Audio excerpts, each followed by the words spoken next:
देश और दुनिया की ताज़ा खबरों से जुड़े रहने के लिए सब्सक्राइब करें हमारे चैनल नेशनल थॉट्स को और बेल आइकन दबाना ना भूलें। नमस्कार, मैं शिवचरण गोयल, आम आदमी पार्टी का विधायक मोती नगर विधानसभा से।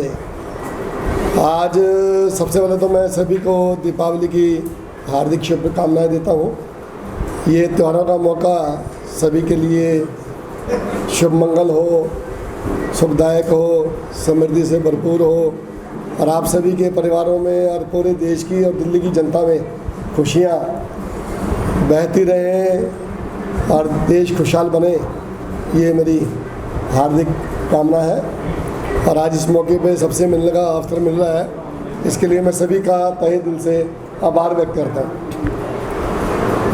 अभी हफ्ते पहले हमारी विधानसभा में 350 करोड़ रुपए का एक प्रोजेक्ट सैंक्शन हुआ है। पीडब्ल्यूडी मंत्री, हमारे शिक्षा मंत्री, हमारे दिल्ली के उप मुख्यमंत्री मनीष सिसोदिया जी के द्वारा यह पुल सिंगल जो फ्लाईओवर है पंजाबी बाग का, जो टी पॉइंट पे है करमपुरे के, यहाँ से पहले ये फ्लाईओवर सिंगल से डबल बनेगा। अभी 2 लाइन का है, ये फिर 3 लाइन का 6 लाइन का बनेगा ये। उसके बाद जो पंजाबी बाग का फ्लाईओवर है वो अभी 2 लाइन का सिंगल लाइन का है, वो डबल बनेगा और ये 3 लाइन का यानी कि 6 लाइन का बनेगा ये। और पंजाबी बाग क्लब से ये पुल उठकर राजा गार्डन जो फ्लाईओवर है वहाँ तक जाएगा, एलिवेटेड रोड। तो उसके अंदर करीब 250 करोड़ रुपए तो आपकी कंस्ट्रक्शन कॉस्ट है फ्लाईओवर की, और करीब 90 से 100 करोड़ रुपए जो सर्विसेज जाएंगी साइड से वो उनकी कॉस्ट है। तो कुल मिला के 350 करोड़ रुपए का ये प्रोजेक्ट है और इसके बनने में करीब 18 महीने लगेंगे। और इससे पूरे दिल्ली की जनता को राहत मिलेगी। कई बार यहाँ जाम काफ़ी लग जाता है, तो उस जाम की राहत पर फिर ये पूरा एक सिग्नल फ्री जोन बन जाएगा रिंग रोड का। तो ये काफ़ी बेहतर एक अच्छी अचीवमेंट हमारे मोती विधानसभा के लिए। और साथ ही जो हमारा पटेल रोड पर जो प्रोजेक्ट चल रहा है पीडब्ल्यूडी स्ट्रीट स्केपिंग का, जो कि आप देखेंगे फुटपाथ देखेंगे, उसमें इतना ब्यूटिफिकेशन कर दिया गया है कि अब शाम होते ही वहाँ पर कपल्स बच्चों के साथ, फैमिली के साथ वहाँ पर एंजॉय करने आते हैं। वहाँ पर सीटिंग का पूरा इंतज़ाम है, पूरी पेड़ पौधे लगे हुए हैं, एक ब्यूटिफिकेशन का प्रोग्राम कर दिया गया है। और ये प्रोजेक्ट भी अगले महीने नवंबर के लास्ट तक ख़त्म हो जाएगा। तो मोती नगर निरंतर ऊंचाइयों को छूता जा रहा है। अभी 3 पुलों का निर्माण किया गया है, उसका उद्घाटन बाकी है, रामपुरे का, करमपुरे का और ESI हॉस्पिटल का। साथ ही आचार्य भिक्षु हॉस्पिटल जो 9 मंजिला बिल्डिंग बन रही है, 500 बेड बन जाएंगे इसके बनते ही। ये बिल्डिंग भी मुझे लगता है कि 3-4 महीने में ये जनता को समर्पित हो जाएगी। तो लगातार काम चल रहे हैं। 6 स्कूलों की बिल्डिंग बन चुकी है, उसके बाद दूसरी 2 स्कूलों की बिल्डिंग और बननी शुरू हो रही है। और इसके अलावा तो मोती नगर में काम चल ही रहे हैं, कहीं पर लाइट लग रही हैं, कहीं पर स्टेयर्स बन रही हैं, कहीं पर वाईफाई लग रहे हैं, कहीं पर CCTV कैमरे लग रहे हैं, मेन रोड्स पूरे बन रहे हैं, RCC की सड़क इंडस्ट्रियल एरिया लक्कड़ मंडी में, कीर्तनगर में बन रही है। तो तमाम आप देखेंगे कि मोती नगर विधानसभा में हमारे मुख्यमंत्री अरविंद केजरीवाल जी नेतृत्व में प्रतिदिन ऊंचाइयों को, विकास की ऊंचाइयों को छू रहा है। और इसी तरह से काम यहाँ पर होते रहेंगे और आगे भी काम इसी तरह चलते रहेंगे और मिलकर दिवाली का एंजॉय करते रहेंगे।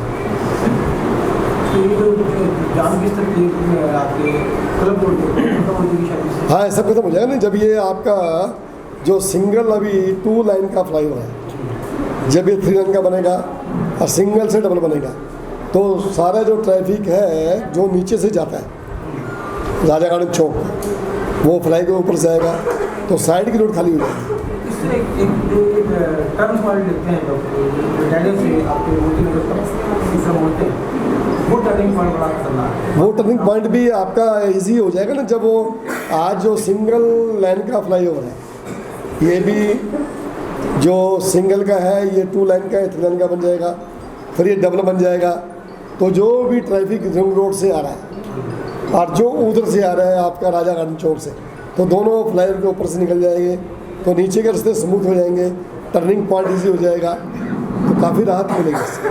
सर जैसे आपने बताया कि डेढ़ साल लगेगा लगभग उसको बनाने में, और रोजाना जो है वहाँ से 1-1.5 लाख पब्लिक जो निकलती है, तो ऐसे में जब बनाते टाइम सभी फिर जाम की समस्या होगी, तो क्या आप लोगों ने रूट भी डाइवर्ट करा है, उस टाइम पे करेंगे या फिर नहीं? अभी जैसे भी इसकी प्लानिंग बनेगी, जैसे रोड्स कहीं भी हमारे ब्रिजेज बन रहे हैं, फ्लाईओवर बन रहे हैं, तो हम उसको पूरे व्हीकल्स के मूवमेंट्स को ध्यान रखते ही बना रहे हैं।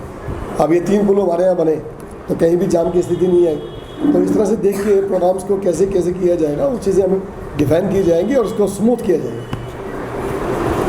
सर आने वाले एनसीटी के चुनाव है सर, इसको लेकर के आम आदमी पार्टी क्या तैयारी है? देखो, विपक्ष की पार्टियों में पूरा सर्वे कराया हुआ है, बीजेपी पूरी तरह से अपने आप को सरेंडर कर चुकी है और उनका मानना है कि हमारी दिल्ली में 250 में से 10 भी सीट भी नहीं आ रही, और उसी की डर से उन्होंने मार्च अप्रैल में जो इलेक्शन होने थे उसको टाले गए, और अभी बहुत जल्द इलेक्शंस की अनाउंसमेंट होने वाली है, और डेली भ्रष्टाचार के नए नए किस्से एमसीडी के उजागर हो रहे हैं। दिल्ली पूरी कूड़े का ढेर बना दी गई है, 3 बड़े बड़े पहाड़ दे दिए हैं भाजपा सरकार ने। तो ये पूरा आप जो मॉडल देखेंगे, इस मॉडल से पूरी दिल्ली की जनता त्रस्त है और जनता ने पूरा मन बनाया हुआ है, और वहीं पूरी तरह से भाजपा नेताओं को भी पता है कि अब हमारा दिल्ली से अस्तित्व खत्म हो गया है। आप कहीं भी आप देखेंगे, कहीं भी कोई मूवमेंट, किसी तरह की बातचीत, और आप जो मॉडल है दिल्ली का मॉडल आज पूरे देश में सर चढ़ कर बोल रहा है,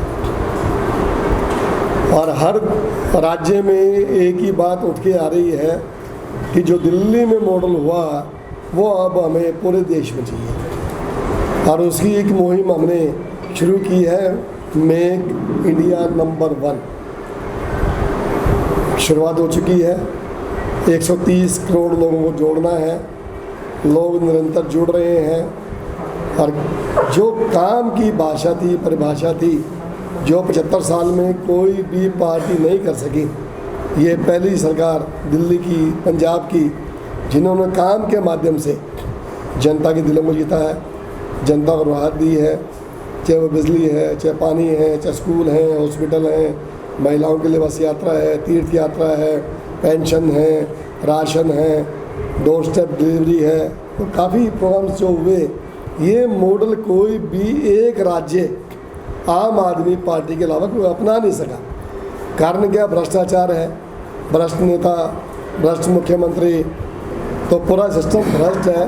तो भ्रष्टाचार जब तक रोक नहीं पाएंगे वो काम कर नहीं पाएंगे। आप तो हर जगह पूरे देश में शिक्षा मॉडल की बात हो रही है। गुजरात की किले को कैसे बंद करने का टारगेट? गुजरात की जनता तो सड़कों पे निकल चुकी है, सभाएं हो रही हैं, सभाएं के अंदर जहां हमारी सभाओं में 2-2 लाख लोग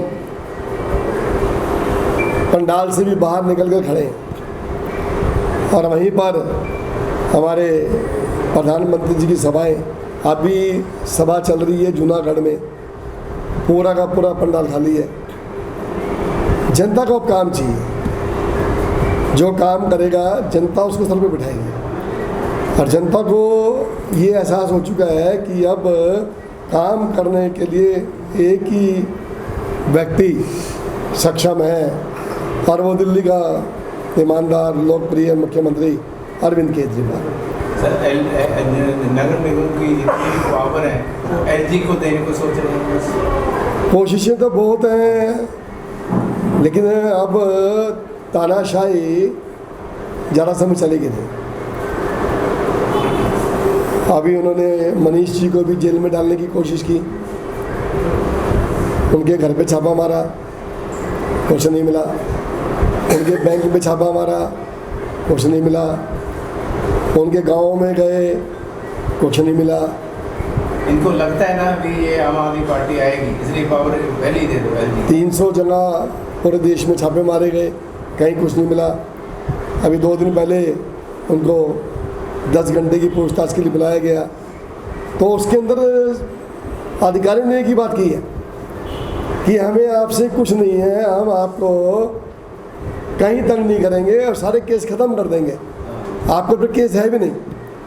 हमारा मकसद तो एक है कि आप ऑपरेशन लोटस में शामिल हो जाएं, आप कमल में शामिल हो जाएं, सारे केस ख़त्म हो जाएंगे और आपको सम्मान भी मिलेगा और कहीं ना कहीं आपको मुख्यमंत्री का भी पद मिल सकता है।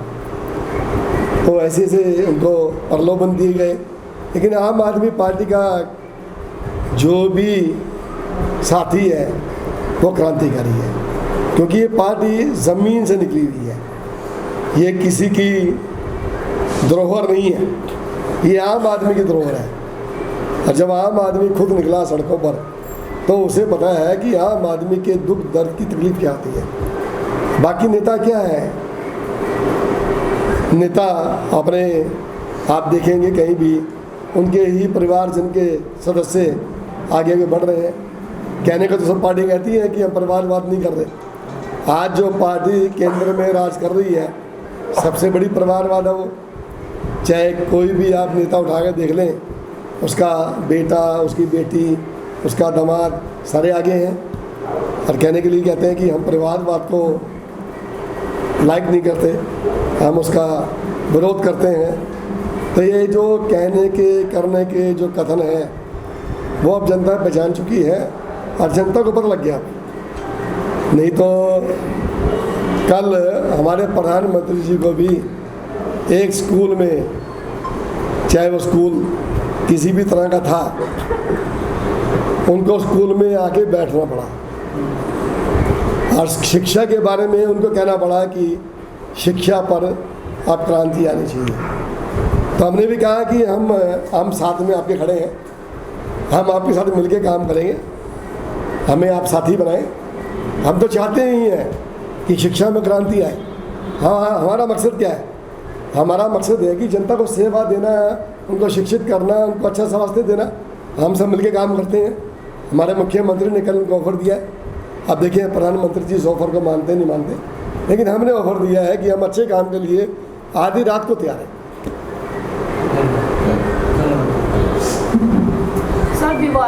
सर दिवाली आ रही है और बाज़ारों में काफ़ी भीड़ हो गई है। कोरोना के 200 वेरिएंट लोगों को डराने भी लग गए हैं। क्या ऐसे में दिल्ली सरकार की क्या क्या तैयारी? दिल्ली सरकार की जितनी तैयारियां पहले भी थी आज भी है। कोरोना का समय देख लें, जितना मूवमेंट्स दिल्ली में किया गया, रातों रात हॉस्पिटल बनाए गए, बेड्स बढ़ाए गए, युद्ध स्तर पे काम हुआ और दिल्ली ने दिल्ली को नहीं झेला, पूरे देश को झेला है। यहाँ पर पूरे देश के नागरिकों ने आके इलाज करवाया। तो हम हर कदम के लिए तैयार हैं और हमारी पूरी एहतियात है कि जो भी हम उस दौर से गुजरे, अब वो दौर के लिए हम तैयार भी हैं और वो दौर प्रभु से प्रार्थना करते हैं, माता रानी से प्रार्थना करते हैं कि वो दौर आगे नहीं है।